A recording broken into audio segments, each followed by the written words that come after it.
There's a story. It comes from African American folklore, later made famous by civil rights leader and theologian Howard Thurman. And it's short, almost too short for how much it carries. A young boy catches a small bird, cups it behind his back, walks up to a wise elder and says, "Old man, is the bird in my hands alive or dead?" The trap is perfect. If the elder says alive, the boy crushes it. If he says dead, the boy releases it and lets it fly. Either way, the boy wins. Either way, the elder loses. But the wise man doesn't play the game. He just says the answer is in your hands. Now, for generations, this story has been told as a celebration of human freedom. Preachers have quoted it from pulpits. Coaches have used it in locker rooms. Motivational speakers have built entire talks around it, and the message is always the same. You hold the power. You decide. Nobody can determine your outcome but you. The bird lives or dies based on your choice. And honestly, it's a powerful message because it's partly true. The boy does hold the bird. The outcome is real. The choice is real. Nobody is forcing his hand. That's not nothing. And for a long time, especially in the context of civil rights, in the context of people being told they had no power, this story carried real weight, real hope. You are not a victim of your circumstances. You hold something. Use it. Powerful, necessary, true on one level. But there's a question buried underneath this story that nobody asks. And once you hear it, you can't unhear it. Why did the boy set the trap in the first place? Think about that for a second. The story celebrates his power over the outcome, but it never asks what drove him to the moment. He wasn't forced to catch the bird. Nobody dared him.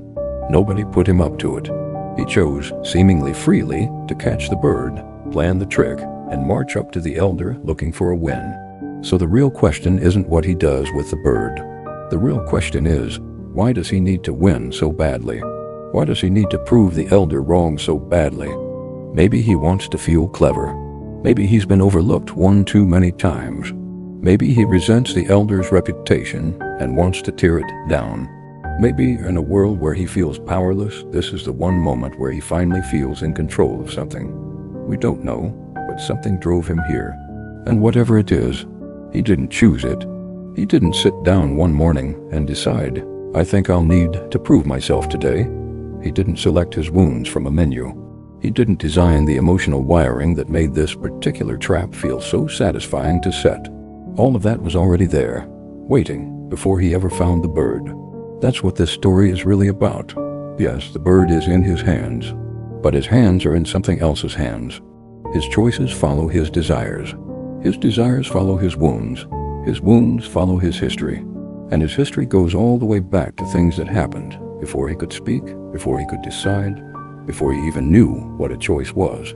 We've been building this case for weeks now. The survival system, the waiting mechanism, the internal algorithm that decides before you're even conscious which option feels safest. The boy isn't just holding a bird. He's executing a program shaped by every rejection he ever felt, every moment he craved significance, every time authority made him feel small. He feels like the one driving, but what's actually driving is the system underneath him. And that system, he didn't write it. So now the story reads differently. The conventional version says, look at the boy's power. Our version asks, where did his wanting come from? And once you ask that question, the wise man's answer cuts both ways. Yes, the answer is in your hands. But why you answer the way you do, that's in something much older. Something that was placed inside you long before this moment.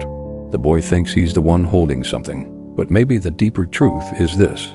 We are all the bird, held by forces we didn't choose, shaped by causes we didn't design, arriving at moments of decision already pointed in a direction. And the hand holding us goes far deeper than we realize.